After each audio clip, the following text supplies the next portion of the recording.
États-Unis. La Cour suprême se penche sur une affaire d'avortement. La Cour suprême des États-Unis a accepté lundi d'étudier un litige portant sur l'interdiction faite aux militants anti-avortement de manifester près de cliniques pratiquant des interruptions volontaires de grossesse dans le Massachusetts Nord-Est.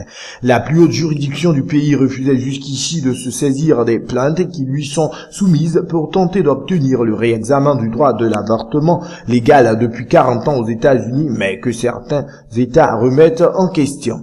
Après avoir refusé d'étudier notamment deux litiges en Indiana Nord et au Colorado Ouest, la Haute Cour a accepté de se pencher sur une loi du Massachusetts qui garde les manifestants anti-IVG à distance des cliniques pratiquant l'avortement. Cette loi de 2007, validée en janvier par une cour d'appel de cet État, rend passible de poursuite toute personne qui pénètre ou reste dans une zone de 10 mètres de l'entrée, la sortie ou l'allée privée d'une clinique gynécologique, à moins d'être un employé ou d'un agent de l'établissement dans le cadre de ses fonctions.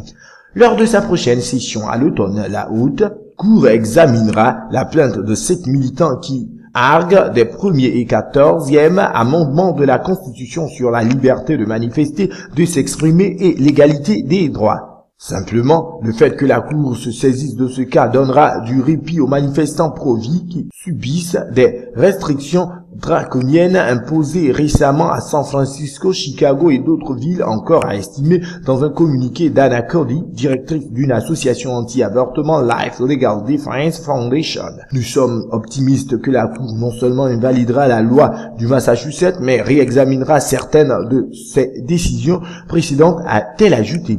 La Haute Cour avait légalisé l'avortement à l'échelle nationale dans son arrêt du 22 janvier 1973, Roe versus Wade. Le 11 juin, elle a refusé d'entendre une plainte de l'organisation conservatrice Thomas More qui réclamait l'autorisation d'utiliser des photos crues de fœtus lors des manifestations anti-avortement. Deux militants anti-IVG avaient brandi de telles images le long du parcours d'une procession religieuse à Denver dans le Colorado. L'église St. John in the Wilderness avait porté plainte, estimant que ces images horribles avaient été vues par des paroissiens dont des enfants. Elle avait obtenu gain de cause devant une cour d'appel, une décision que la Haute Cour a confirmée de fait en refusant de se saisir.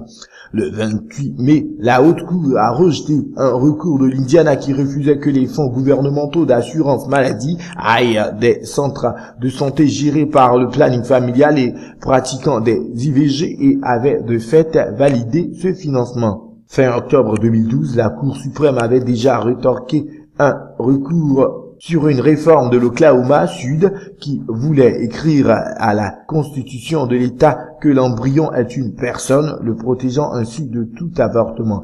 Les 9 juges ont encore sur leur table 2 recours de l'Oklahoma sur lesquels ils ne se sont pas prononcés. Il s'agit de 2 lois de l'État, l'une portant sur l'utilisation d'une pilule abortive, RU 486, et l'autre sur l'obligation pour une femme enceinte d'avoir une échographie avant de subir un avortement, toutes deux déclarées anticonstitutionnelles par la justice de l'État.